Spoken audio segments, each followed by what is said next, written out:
Assalamualaikum warahmatullahi wabarakatuh. Baiklah, perkenalkan, nama saya Karen Dipa dengan NIM 1930201182.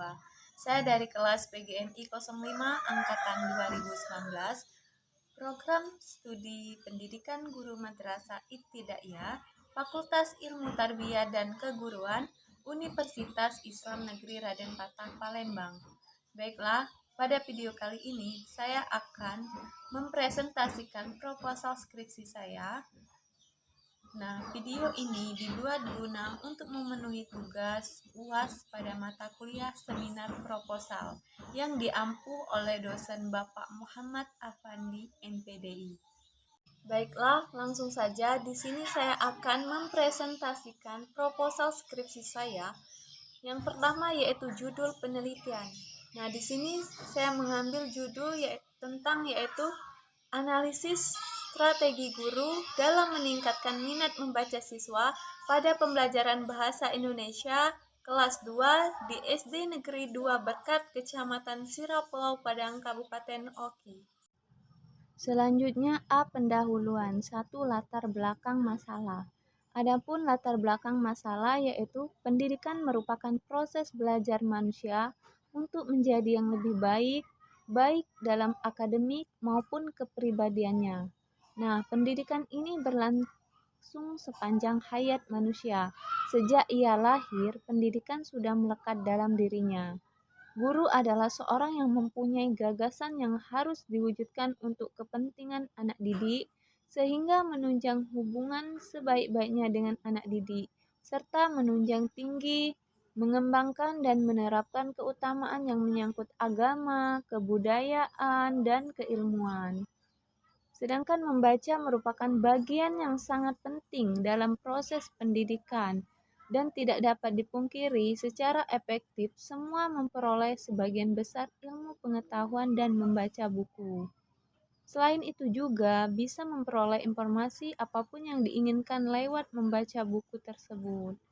Kurangnya minat membaca yang dialami siswa kelas dasar ini pun tidak lain karena berbagai faktor, baik faktor internal maupun eksternal.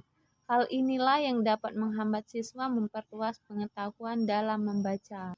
Dalam meningkatkan minat membaca di atas tersebut, guru diharapkan dapat membantu siswa untuk dapat membaca dengan lancar, baik dalam mengenal huruf, merangkai kata, maupun memahami makna dari suatu bacaan yang berkesinambungan dengan indikator-indikator dalam perjalanan.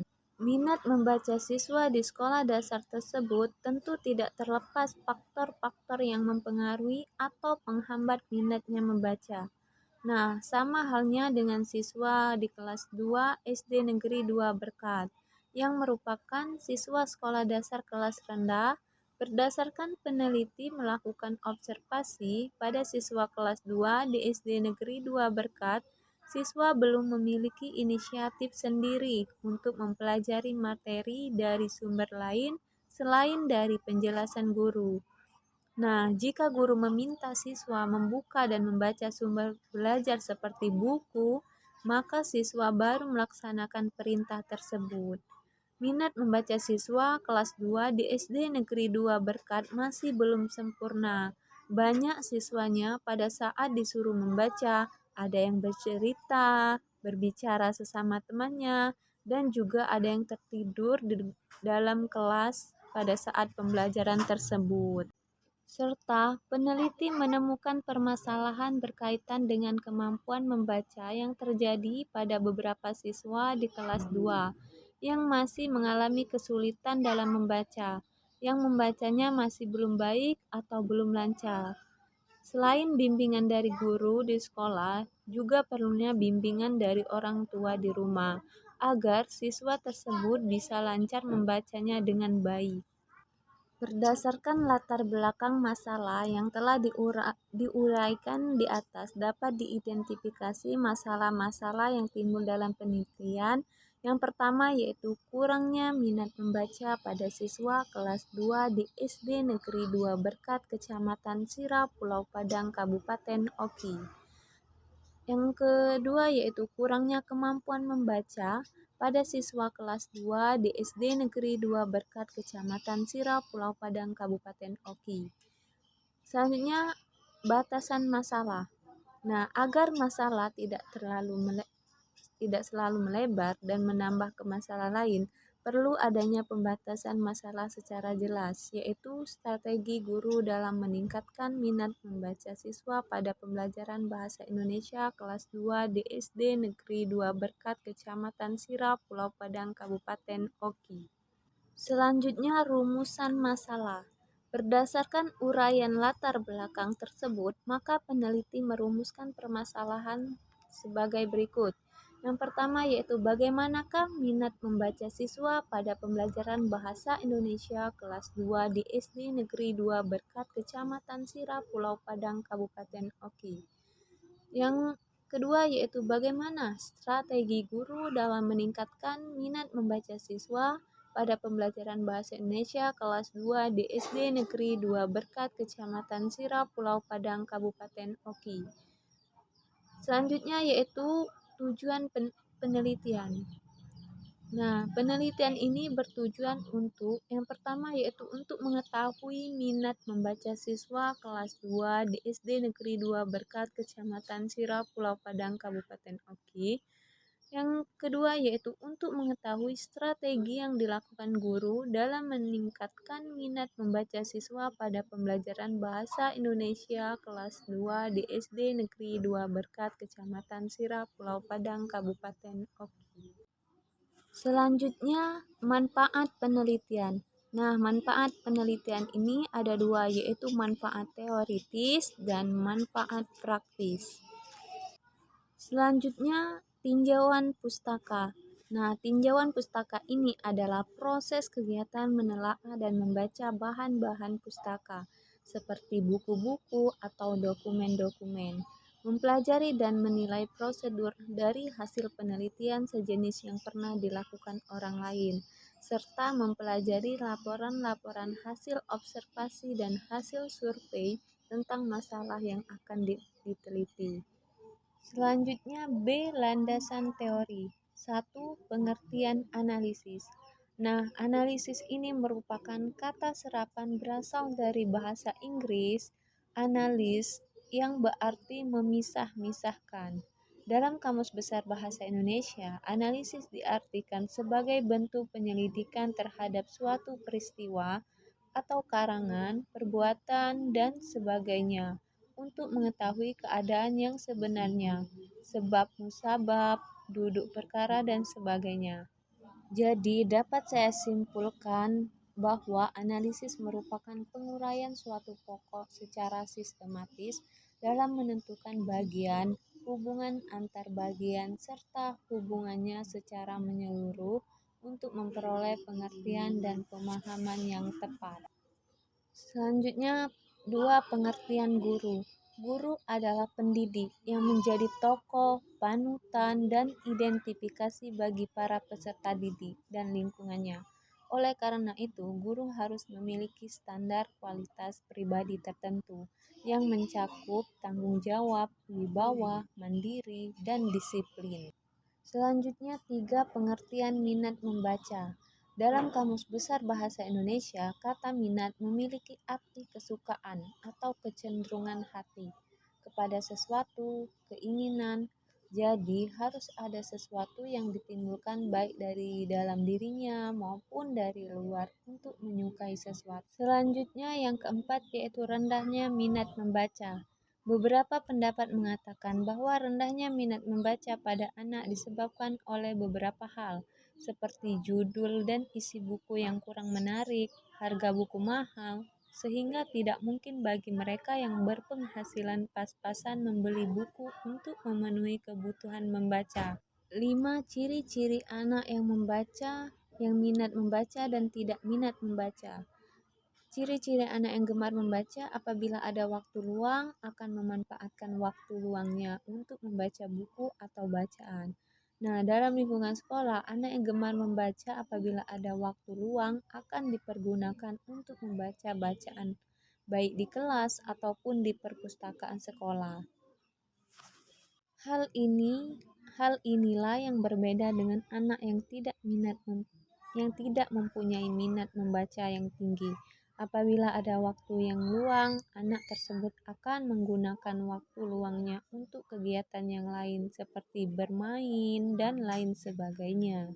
Selanjutnya, 6 cara menumbuhkan minat baca. Nah, menurut Dalman, menjelaskan tentang cara menumbuhkan minat baca yaitu yang pertama, bacakan buku sejak anak lahir. Yang kedua, dorong anak bercerita tentang apa yang didengar atau yang telah dibacanya. Yang ketiga, ajak anak ke toko buku atau perpustakaan. 7. Tujuan membaca.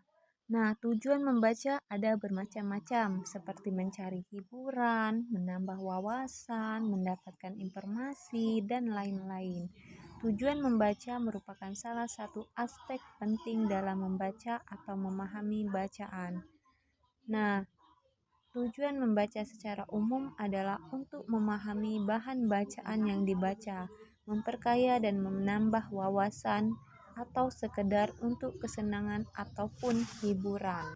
Yang kedelapan yaitu strategi guru dalam meningkatkan minat membaca siswa. Nah, menurut Ernest, dalam Farida Rahim yang perlu diingat bahwa sikap dan minat juga bisa dipengaruhi secara signifikan oleh konsep diri siswa. Sebagai contoh, siswa yang memandang diri mereka sebagai siswa yang lamban atau lemah, mungkin mereka mempunyai sikap yang negatif terhadap belajar membaca. Tidak mengherankan mereka memandang tugas membaca bukanlah tugas yang menyenangkan, karena mereka kurang percaya diri menyelesaikan tugas membaca yang diberikan kepada mereka. Oleh sebab itu, guru perlu memikirkan cara-cara yang lebih efektif dan efisien untuk membantu siswa memahami dan menghargai cara belajar secara individu, potensi belajar, dan kemampuan menguasai keterampilan membaca. Selanjutnya, C. Metode penelitian. 1. Jenis dan desain penelitian. Berdasarkan penelitian, penelitian ini menggunakan pendekatan atau metode kualitatif, sebagaimana yang dikatakan Bogdan dan Taylor yang dirujuk oleh Lexi J. Meleong bahwasanya metode kualitatif ini sebagai prosedur penelitian yang menghasilkan data deskriptif berupa kata-kata tertulis atau lisan dari orang-orang dan perilaku yang diamati. Yang kedua yaitu waktu dan tempat penelitian. Nah, penelitian ini dilaksanakan pada semester genap tahun ajaran 2021 sampai 2022. Nah, lokasi penelitian ini dilaksanakan di SD Negeri 2 Berkat, Kecamatan Sira, Pulau Padang, Kabupaten Ogan Komering, Selanjutnya yang ketiga yaitu definisi konseptual.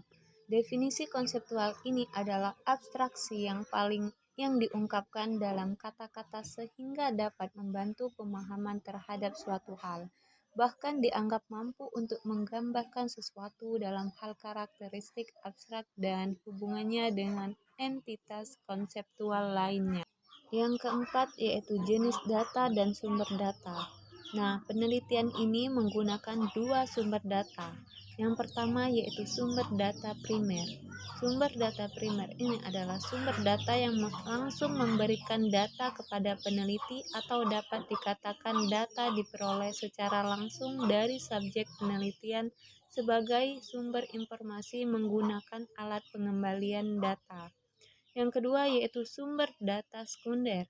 Nah, data sekunder ini merupakan data yang diperoleh melalui perantara atau tidak langsung diperoleh oleh peneliti dari subjek penelitiannya. Data ini berwujud dokumen atau data laporan yang sudah tersedia. Yang kelima yaitu teknik pengumpulan data. Yang pertama yaitu wawancara. Wawancara yang dilakukan dalam penelitian ini adalah wawancara terstruktur. Nah, wawancara terstruktur ini adalah teknik wawancara di mana pewawancara sudah menyiapkan daftar pertanyaan sehingga proses wawancara akan terarah dengan baik. Wawancara ini ditujukan pada guru kelas 2 dan siswa kelas 2 guna untuk mendapatkan data mendeskripsikan tentang strategi guru dalam meningkatkan minat membaca siswa pada pembelajaran Bahasa Indonesia kelas 2 di SD Negeri 2 Berkat, Kecamatan Sirah, Pulau Padang, Kabupaten Oki. Yang kedua yaitu melakukan observasi. Nah, observasi ini merupakan metode pengumpulan data yang menggunakan pengamatan terhadap objek peneliti yang dapat dilakukan secara langsung maupun tidak langsung. Yang ketiga yaitu dokumentasi. Nah, dokumentasi ini yaitu mencari data mengenai hal-hal atau variabel berupa catatan, transkrip, buku, surat kabar, majalah, notulen rapat, agenda, dan sebagainya. Selanjutnya yang keenam yaitu teknik analisis data. Nah, analisis data ini adalah proses mengatur urutan data, mengorganisasikannya ke dalam suatu pola, kategori, dan satuan urutan dasar. Nah, data yang terkumpul berupa catatan lapangan dan komentar peneliti, gambar, foto, dokumentasi, laporan, biografi, artikel, dan sebagainya. Teknik analisis data ini terbagi menjadi tiga. Yang pertama yaitu reduksi data, yang kedua penyajian data, yang ketiga yaitu verifikasi atau penarikan kesimpulan. Selanjutnya yang ketujuh yaitu pengecekan keabsahan data. Nah, keabsahan data ini merupakan konsep penting yang diperbaharui dari konsep keabsahan atau validitas dan kendala atau rehabilitas menurut versi positivisme dan disesuaikan dengan tuntutan pengetahuan, kriteria, dan paradigma sendiri. Di sini saya melakukan pengecekan keabsahan data yaitu triangulasi. Nah, triangulasi ini dalam pengujian kredibilitas ini diartikan sebagai pengecekan data dari berbagai sumber dengan berbagai cara dan berbagai waktu.